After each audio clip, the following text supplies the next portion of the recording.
Afternoon and welcome. Welcome indeed, yes, to another edition of the Mark Moses Show podcast, as we're always broadcasting live from the Anidjar and Levine Accident Attorney Studios. Take back control of your life. Call them today, 1-800-747-FREE. That's 1-800-747-3733.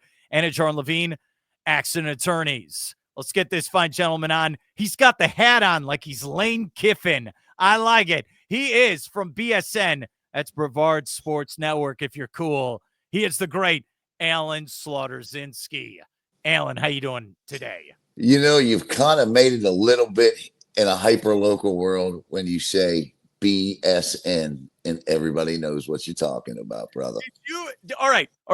Did you try to make a hat that said Brevard Sports Network? No. The intent to this thing was always to start it as Brevard Sports Network, and then immediately, as quickly as we could, go to BSN.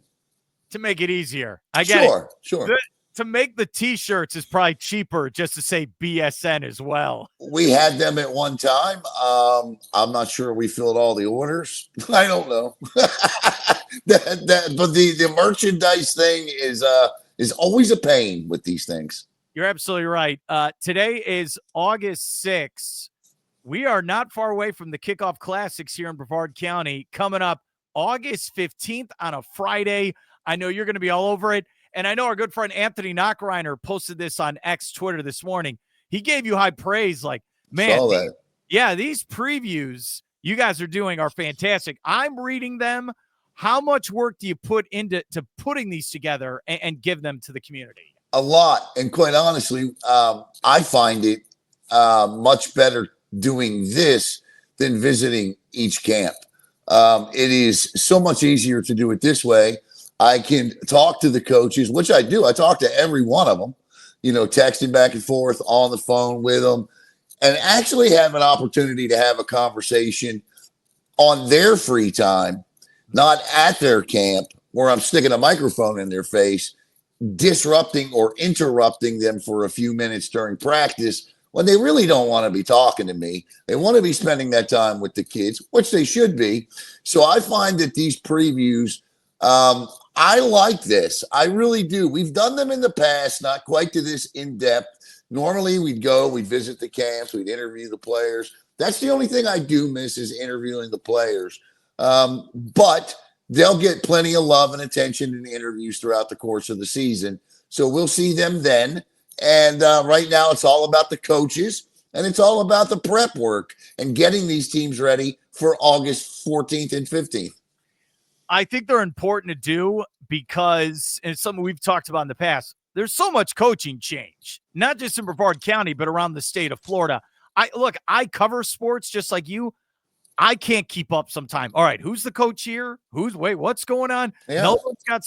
I can't keep up. You've told me this before. How many new coaches do we have? How many are there? I think we have 5 or 6 this year. I'd have to go down the list. But, listen, it's every year. It's in the state of Florida. They do not pay coaches well. In fact, it sucks what these coaches make. We've discussed this before. Yeah. Thank God for the Florida Coaches Coalition, who does an absolutely terrific job trying to increase coaches' pay. Of course, Ryan Schneider was up in Tallahassee over the summer, talking to legislators and lawmakers about how can coaches get more pay. But a big reason for that is the fact that these guys can go to Georgia or go take a job. I mean, their stipend's $4,000 a year? I mean, being a high school football coach now, Mark, is a 365-day-a-year job, buddy. You're absolutely right. I know these guys are working really hard right now with practice before the sun comes out or after school. I mean, it's nonstop. Absolutely. We had a discussion. I want to play this audio for you. Yeah. So we got into the discussion last week about scheduling, and you brought up, and I quoted you brought up O'Galley, Heritage, and Cocoa as 3 of the teams here that really scheduled hard schedules. So I had Ryan Schneider, the head football coach at Cocoa, on yesterday. I want to play this for you. He brings up, why does he schedule harder? I want you to hear this, and then I want to get your reaction. So here's Schneider. you want to put your kids in adverse situations. You want to put your kids throughout the regular season in situations that they're not going to be successful in, situations that are going to be difficult, situations that, you're playing other great teams that are going to push you to the boundaries. The first year we won our state championship, I think we won that state championship because we went down to St. Thomas and played them. And there are some things they did against us as coaches. We looked at it and said, oh, wow, like this protection and this formation isn't sound. We have to go back and fix some X's and O's. We have to go back and fix some personnel decisions. And if you don't play those teams, if you're playing a bunch of cupcakes that you're running clocking all the time, you're not going to find out what you're good at, what you're bad at.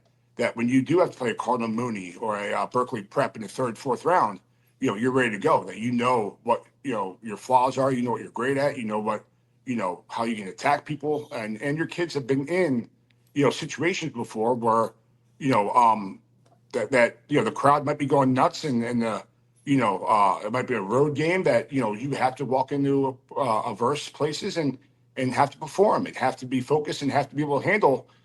So something bad happened. How are we going to handle that? Are we going to fold, or are we going to get back up and keep on pushing forward? And that is Ryan Schneider. I'm going to bring us back here on screen. What are your thoughts on what Coach had to say right there? I don't disagree with him, but I will say this. Numbers in high school football, it's not like college or the NFL. You're not trotting out 50, 60, 70, 80, 90 kids. You're not doing that at the high school level. Looking at Coco's schedule last year, it was brutal. They started off with a defending state champion, Mainland. They then went and played one of the best programs in the entire world in high school football, in IMG. They went down and played Heritage. Then they played a state champ in Venice. And then by the time they got to Norland, they were beat to hell. And they didn't play well at home against Norland. They got beat 33-14. And a lot of that stems from that part of the early schedule. When you're playing Mainland and IMG and Venice, and even Heritage, that they're a physical football team. Heritage is going to punch you in the mouth. That's what they do. And so while I agree with what he's saying, I think it's timing where you put these football games. If he had taken those football games and put them at the end of the year, see, I don't agree with that because those kids are beat up going into the postseason.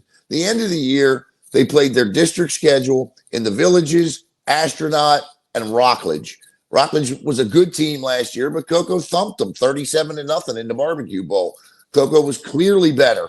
So those final three games, I think they weren't nearly as physical as the first part of their schedule. Coco was able to get healthy. They went into the playoffs. They dismantled Lake Placid 63-0 in the first round. They beat Berkeley Prep. They beat Newberry, Cardinal Mooney, and then won the state championship. So I agree with Schneider. I agree you have to play these games if you're a Coco and an O'Galley. But I think it's timing and when you play them. How would you schedule it then? I would do it the same way that Coco did it last year. I would do it the exact same way. I would top heavy my schedule with top 20 opponents, and then I would leave the back end of my schedule for my district opponents who, in Coco's case, are going to run the clock on. They're going to get healthy. They're going to have some time to tune some things up that went wrong in those other games and be ready to go for those playoff games. Generally, that first round playoff game is a cupcake opponent. If you're Coco, it's an 8 seed usually or a 7 seed. So you're going to win fairly easily. And they did 63-0. Same thing with O'Galley. You look at it, and even this year, I went back, I just did Rockledge's preview. Turns out the Raiders have the third toughest schedule in the county this year. They have a 601 strength of schedule from last year. Rockledge is playing 2 state semifinalists and a state champ from last year. So you look at that and you go, man, that's a tough schedule for a very, very, very young football team. We'll see how it plays out. We're the Zlotorzynski-Brevard Sports Network. I appreciate your insight. If you're new to the county, is now the new norm if you're going to teach someone, all right, some teams play teams, but other teams don't play other teams. And I'm saying, like, Space Coast is not going to play these other teams in Brevard, not really. Coco's going to play them. O'Galley, is that the new norm now, where no one really plays anyone anymore? Well, I wouldn't say that, because you look at the district that O'Galley's in, right? Listen, O'Galley's going to be, there are a lot of people expecting the O'Galley Commodores to be playing in a state championship this year. But look at that district.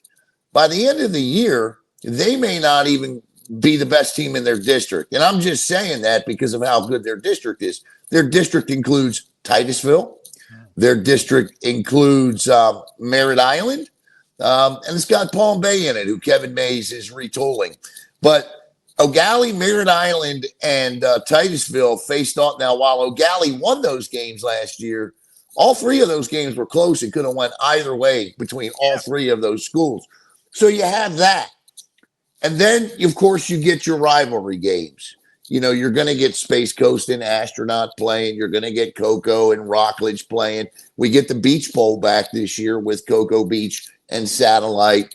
Nice. So, I wouldn't say it's a case of teams don't play each other. This is what I would say about that. I would say we are starting to see a much bigger contingent of local high school football teams, just the football programs, leaving the Florida High School Athletic Association and moving to the Sunshine State Athletic Association.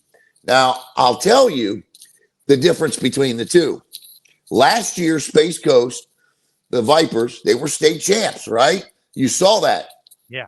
They were Sunshine State Athletic Association 1A state champs. The Sunshine State Athletic Association is a very competitive conference. It is not the FHSAA. The Sunshine State Athletic Association gives programs an opportunity to go over and compete at a good level. It's a good level of competition, and it gives schools a chance to retool, gain another competitive balance, fix their number situation. And what you'll find is a lot of programs will go play 2 years in the SSAA. They will retool, and then they will come back to the FHSAA. Take Satellite, for example, under Ted Kimmy. In 2016, Ted Kimmy pulled out of district play. He went to become an FHSAA independent, which is similar to an SSAA program. He didn't have to play in the district. He could schedule the games he wanted. He did that for 2 years. And 2 years after returning to district play, that program had 80 kids and went all the way to the regional finals. So it is very beneficial, if you see it as such for your program, to make that leap. Hurley Brown from Holy Trinity last year, coming back on a bus from playing a 7A school. Holy Trinity is a 1A school. Granted, a playoff team year in and year out in the FHSAA. One of his kids got banged up pretty good in that game. Why? Because he didn't have the numbers to compete with a 6A and a 7A team. He looked at his situation and said, our program would be better protected, more competitive, and give these kids more of an opportunity to win in the SSAA. And that's what he did. Great insight here from Alan Zlotorzynski-Brevard Sports Network. I just want to bring this up onto the screen one more time. This is more for fun as we're getting ready for the new season. Big thing. Okay. All right. You see this? I just want to say this. First off, yes, I have shaven in the last 24 hours, but you notice someone else is shaven. Have you noticed that coach here is rocking the mustache like he's Tom Selleck? Alan, are you going to rock the mustache as well? I've never been able to grow facial hair in my life. And so the answer to that question is no. Coach Snyder, by the way, who I said is the coach of the defending state champions. He goes, no, Mark. 3 straight years champion. Okay? Oh, you better get that one right. Look, let me tell you something. Let me tell you something about that. Look, not only are they they were kind enough in the first one, bought me a state championship ring. So I'll forever be grateful to that. But look, they've been to 4 straight state championships. Yeah. They lost, should have won the game. That's another story. But they should be 4. They should be going for number 5. You just keep that ring right there? It's just on the table? Well, I've got a bunch of championship rings that I've been given. So yeah, I've got a nice collection of championship rings on my desk. Yeah, dude. I got. Do you have a favorite one? It's the Coco one. Yeah. You like that? Yeah, I bought the upgraded version. I even had the upgraded version of the Ravens Super Bowl rings. I didn't get the $25 one because they're just very cheap. But somewhere up here, here it is. I have the upgraded version of the 2 Ravens Super Bowl rings as well. Oh my, that's so cool. You have the Coco one. And you cover them. That's very nice of the school to give that to you. Yeah. Like it's just right. It's just right there. And I love such a boss answer. Oh yeah, I got multiple rings. Yeah. You got, what's that joke, Alan?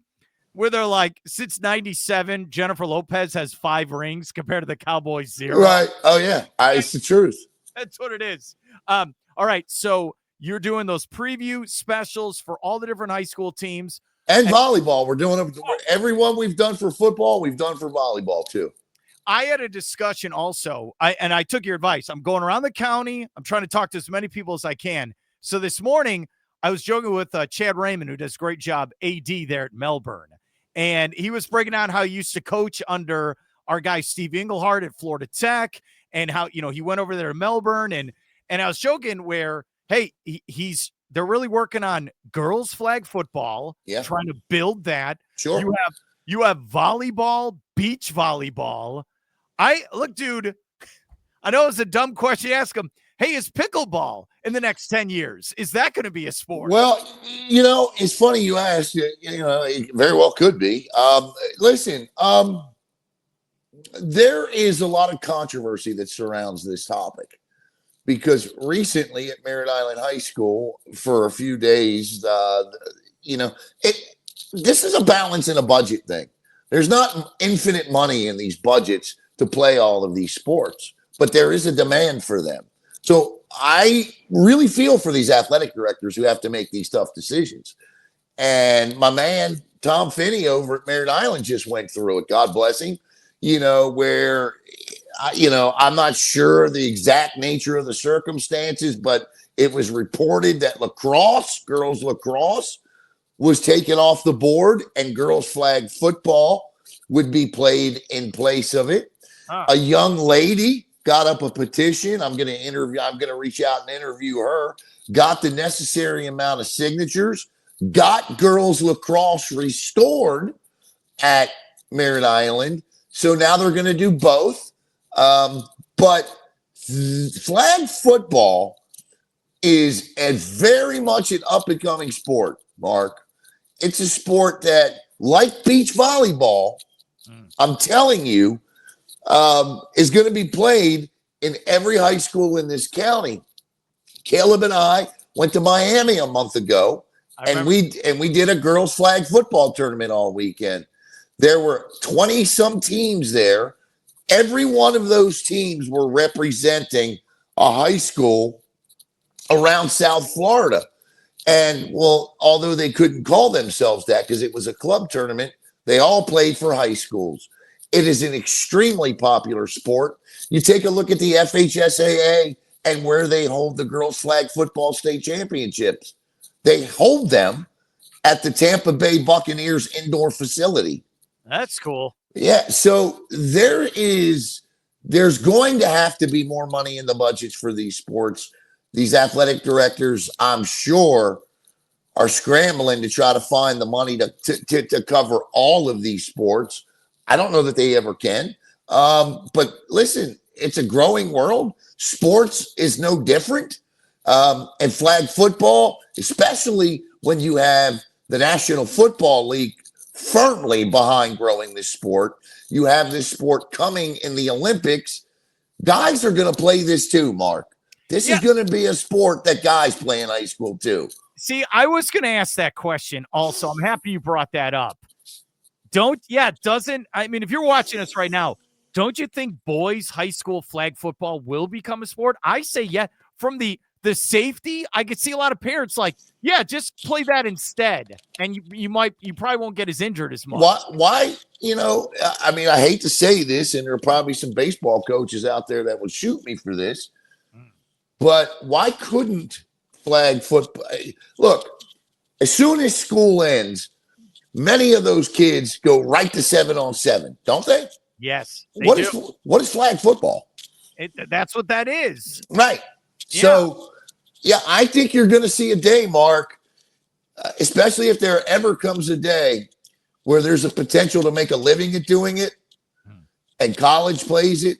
I mean, people could laugh at me right now for saying this, but if colleges can open up opportunities to make money with flag football, why wouldn't they? Look at beach volleyball, right? Girls have the opportunity now. You have so many girls, Mark, that opt out of playing the indoor game and want to play the beach game only, and their scholarship potential to college is equally as impressive as it is for the indoor game. Lexi Denenberg, arguably the greatest indoor volleyball player to ever step on a high school floor here, right? Played at Merritt Island, graduated in 2019, could have went anywhere in the country and played indoor volleyball. She took a beach volleyball scholarship to UCLA and is now on the USA national team. Those are the kinds of opportunities expanding sports give student athletes. That's a great story. So let's say, just to make sure I get this right with Alan Zlotorzynski. So flag football, is it a spring sport? I think it would almost have to be, wouldn't it? You couldn't jump from fall to flag football. I don't think you could do that. Yeah, that's a good point. That's why I made the joke about pickleball. Pickleball in the last 5 years has grown big time in this state. Yeah. Not yet. Usually, the joke is, it's all retirees playing it, but it's growing and growing and growing. So is flag football. And you said beach volleyball is getting big. It's going to be fascinating to see. All right. Before I let you go, you texted me yesterday. I tell you were excited because you're like, oh man, you got to watch this on Netflix. Got to watch it. What is this SEC show you're watching on Netflix, buddy? It's actually done, a lot of these stories, like a lot of these shows that do follow leagues, like Hard Knocks, it's a week-to-week thing, right? So you have to, because things only happen week to week, right? So that's how they follow them, right? I'm sorry. It's not like they can jump into the future. So that's an idiotic thing to say, Alan. You make it angry like you're not Marty McFly. Right. Like I don't know what the hell's going on in Buffalo Bills training camp in 2 weeks, right? So anyway, what they've done is they took multiple reporters and they have followed every SEC team last year. And throughout the course of this show, for example, episode 2 is all about, and it's a great episode. It's all about Billy Napier and the Florida Gators and how Napier handled the pressures of people wanting his job. I mean, that was the storyline of the show. The subplot to this was the Graham Mertz, DJ Lagway situation. And how each quarterback handled that until Lagway went down with the ACL tear. Or I'm sorry, Mertz went down with the ACL tear. So I learned a lot in that second episode. If you haven't seen it, watch it because I was wrong about a couple of things. And going back and thinking about some of the things I thought at that time, it was clear to me, looking back, that I may have allowed the fact that I am somewhat of a Florida Gator fan cloud my judgment. Because ultimately, in the end, what Paul Feinbaum says about what the Gators ended up doing last year, and he's right. It is one of the most impressive turnarounds he's ever seen in college football in a season, in the course of a season. And looking back at what they did last year, he's right. Well, look. If Mertz stays healthy, they don't win some of those games. And I think let me ask you this now. Okay. He gets hurt in the Tennessee game, right? And they should have won that game. Right. It was Mertz that got them almost to the finish line in that game. Remember, Lagway came in and turned the football over in that game. Remember that, right? Yes. So they did, the Gators missed that field goal. I think they missed the field goal in overtime, right? And then Tennessee won the football game. But I kind of would have liked to have seen what Graham Mertz would have done in overtime. If they would have even got there, does Graham Mertz turn the ball over? And if Florida beats Tennessee in Tennessee, Graham Mertz doesn't come out the rest of the year. If Mertz is healthy, does he beat Ole Miss and LSU later in the year? No. I think he beats LSU. All right, so you're going with that. Maybe not Ole Miss, but I think he beats LSU. I think Lagway playing later in the year saved Napier's job. It does, and they say this. They absolutely make that point. But they also say that the fact that he stuck with Mertz really showed a side of Billy Napier that a lot of people didn't think existed. See, what's weird. Okay, so I think they lose to Georgia. Okay. Yes. And then that's a game they should have won with Lagway. They were right there. Then remember and I'm sorry if I'm going to go on record as saying this. I like DJ Lagway. He's injury prone. He is. Well, he was hurt the first week of camp. Yeah, and he's so never ends. Remember, he doesn't play against Texas. No. They get embarrassed in that game. And the athletic director came out and said, "Oh, we're behind going into the game. We're behind the coaching staff. We're behind Napier." And they go out and they get embarrassed in that game. And had no one at you and me should have been the quarterback in that game. Yeah. And you're still not sure about Napier until he wins those games in the swamp late. Until the letter was released from the athletic department, what was it, week 6 or 7, that said Billy Napier's not going anywhere. Remember that letter that came out on a Sunday? Yes. And it said, Billy Napier's not going anywhere. He's the guy for the rest of the year, basically telling the alumni to shut up. Remember, the alumni raised enough money to buy Billy Napier's contract out. All right, let's go back. I love we're going to do this. I appreciate it because it's like so crazy. All right, remember, they open against Miami on national TV. Everyone saw it. Cam Ward cut them up and just at home. And all the Miami fans drove up. They went up 95 to the Turnpike. They went up 75 to Gainesville, and they watched the Hurricanes kick the crap out of the Gators. Yep. And the only exciting part of that game was late in the fourth quarter in garbage time when Lagway got in. Yep. And you saw him for a couple of plays. So after that, that's when it started. Is this guy going to get fired? Then they play a cupcake. The one that really, really was bad is when they played Texas A&M at home. Yeah. And A&M had to go with the emergency true freshman quarterback, and he crushed the Gators. Yep. That Saturday night, I had multiple insiders tell me Napier's gone. Well, he's gone after that game. The worst thing that happened in that quarterback situation was Samford. Because remember, Mertz, he got a concussion against Miami and was in concussion protocol. And Mertz didn't play against Samford. Yeah, and Lagway did and threw for 400 yards. He was the first true freshman to start for Florida since 2014, they said, right?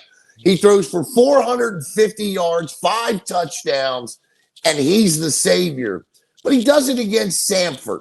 And then they come back the next week and Texas A&M throttles them, right? And Mertz plays that game. But he gets through. They went dual quarterbacks back and forth all game long. And then they kept this up And then they beat Mississippi State. They get a big win over Mississippi State. And then, look, I think it was then UCF, right? Okay. All right. I'll tell you this. See, I love you watch documentary. I saw it. What were you going to say? I'll let you talk. No. I know. I was just going to say he went this quarterback situation back and forth and back and forth. They beat UCF, and then they get to the Tennessee game, and that's where the quarterback controversy ends because Mertz tears his ACL. All right, so that game, I'll just say this. I love how fired up we are about this, okay? So they had 2 weeks to prepare for UCF. Yeah. I went to this game in Gainesville because I said, I cover these two teams. I want to see them play each other. So they had 2 weeks to prepare. Napier was ready. He was ready for UCF. They came out and smacked UCF in the mouth, and that's when I was done with Gus Malzahn at UCF. They looked discombobulated. They didn't know what they wanted to do, and I think the players checked out for UCF. They were 3-1. They went on a tailspin after that game. Napier, at the press conference afterwards, what he said was fascinating to me. He said, I was sitting there in the front row. Napier said at the time, hey, we are struggling, but no one on this team has jumped ship. No one's transferring. We're all in this together. We're going to continue to compete. And then you notice they competed moving forward. I think the win that really brought this team together. Well, I'll say this. The overtime loss to Tennessee, I thought there's never a good loss, but I thought it was a good loss for them. But the win that really jump-started the end of their year was how they throttled Kentucky because they hadn't beaten them. Napier hadn't beaten Kentucky to this point. Yeah. So the fact that they destroyed Kentucky at home, and then they just kind of took off from there, listen, we'll see. You're right. I think Lagway's injury prone as well. But, they would lose to Georgia. But for the most part, listen, I think Paul Feinbaum is right. The turnaround was incredible last year. And exactly what you just said that Napier said at the podium, he said something very – matter of fact, if you watch episode 2, there's a point where he's in the locker room and they just got their ass handed to him. I think it was after the Texas loss, right? And he looks at him and he goes, let me tell you something. Let me tell all of you something. And he's talking to him like I'm talking to you right now. He says, it's going to be brutal out there. He goes, they're going to want my job. It's brutal. He said, you got no friends. He goes, you gotta do one thing. You cannot let that divide us. You cannot let what happens outside of this locker room divide us inside of this locker room because we know where we are. We know where we want to be. We know how close we are. And it was one of the most heartfelt post-game loss speeches I think I've ever heard. And you could see the camera pan around the room and look into the eyes of those players. And I knew then, this was the third game of the season. They were bought in, Mark.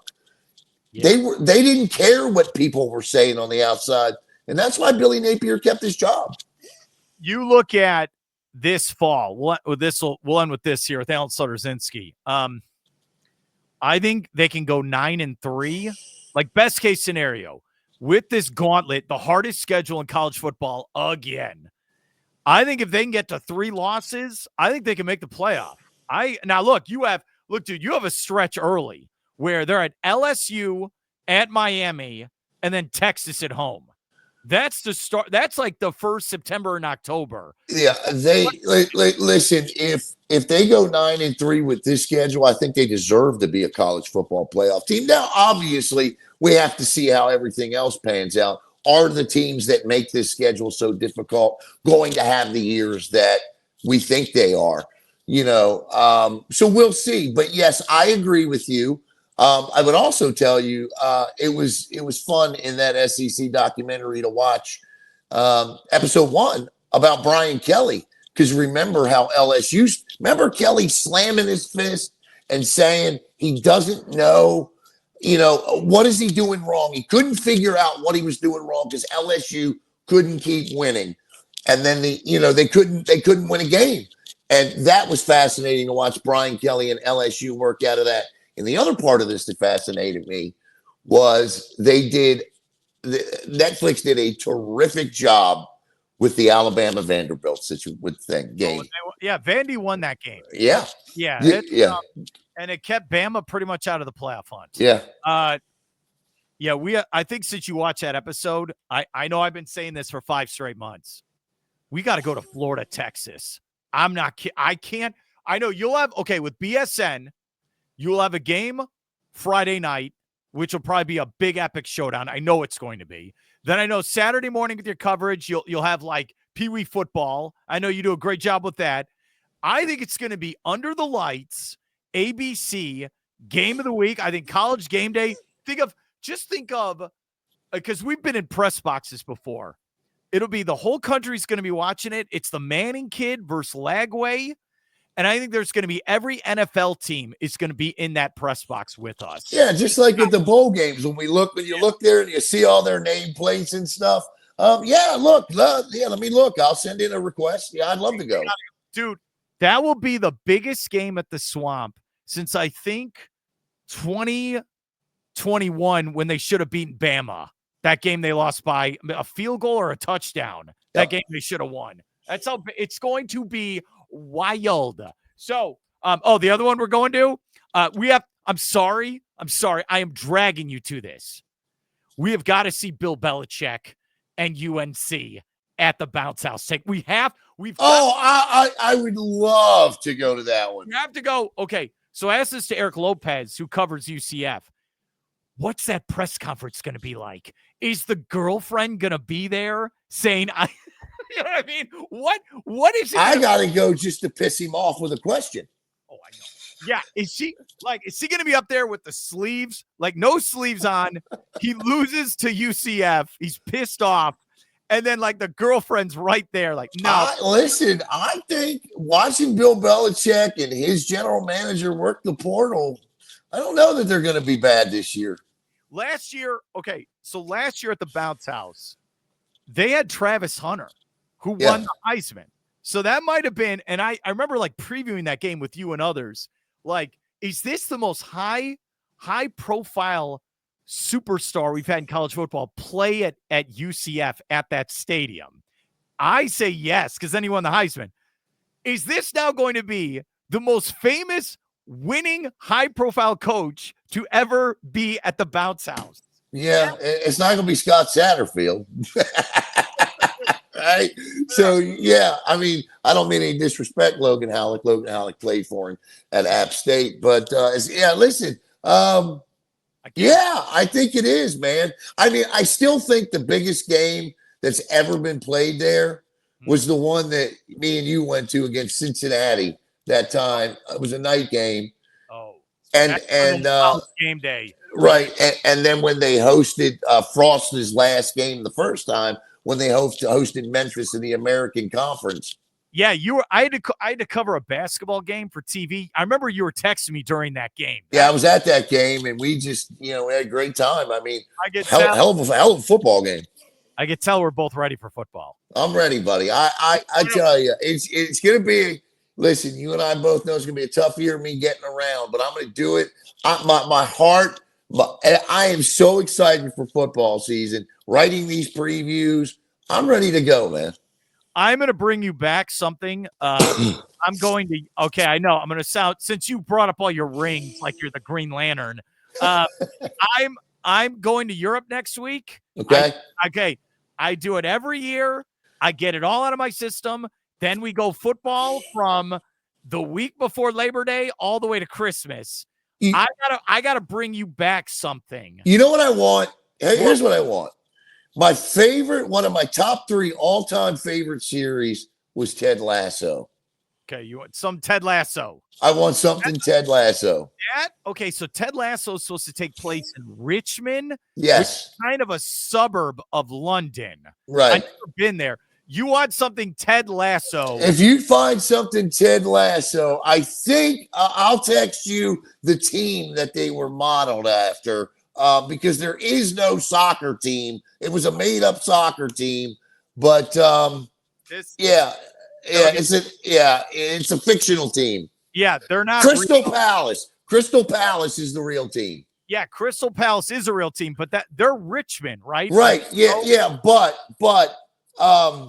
that's where the stadium. It's the Crystal Palace Stadium that they filmed in. Okay, so this is from the team store for Chelsea in West London. So I go there. I've been to games there, which is you have to go before you die. You have to see a Premier League game. You've never heard swearing like that in your life, Alan. No, I'm excited. I'd fit right in. You would. You and your Baltimore accent would fit right in. I think the coolest thing I want you to experience before you die, like it's bucket list, is imagine, the best way I can describe it is, imagine if New York City, where it has like 9 million people with all those different boroughs. Imagine if, they have 2 baseball teams. Right. Imagine if New York had 7 or 8 Major League Baseball teams in one. That's like, because you'll take the train, the tube, and you go to these different neighborhoods. And London has like 10 million people. Right. And there's stadiums everywhere. Yeah. I'm a Chelsea fan. Then you go north. Oh, here's Tottenham. Oh, here's Arsenal. Here's Crystal Palace. They're all in the same city. It's mind-boggling. And what I find fascinating is, being a big Ted Lasso fan, I've watched a lot of documentaries and things on it. A lot of those people don't even leave their cities. No. Why would you? Yeah. Dude, and the best way to describe it, we started this conversation with high school sports, and we talked about, football and volleyball and all these things that are going on that kids play. When I think of growing up, where I grew up in the city, there were basketball courts everywhere at city parks, and basketball was the number one sport that kids played where I grew up. Everywhere you go. When you go to these European cities and you go around these neighborhoods, they're all playing soccer. Every kid. They're not playing baseball. They're not playing it's soccer. It's the most fascinating thing to see. And you go in the sports stores, and it's like, well, I got to get that. And they call it boot. I got to get that boot. Boot, yeah. Economically speaking, Mark, it's the easiest sport to play in the world. Yeah, you need a ball. That's it. All you need. Alan Zlotorzynski-Brevard Sports Network or BSN. He does a great job. Or Ringmaster. Thanks for your help, buddy. Have a great day. All right. Take care, man.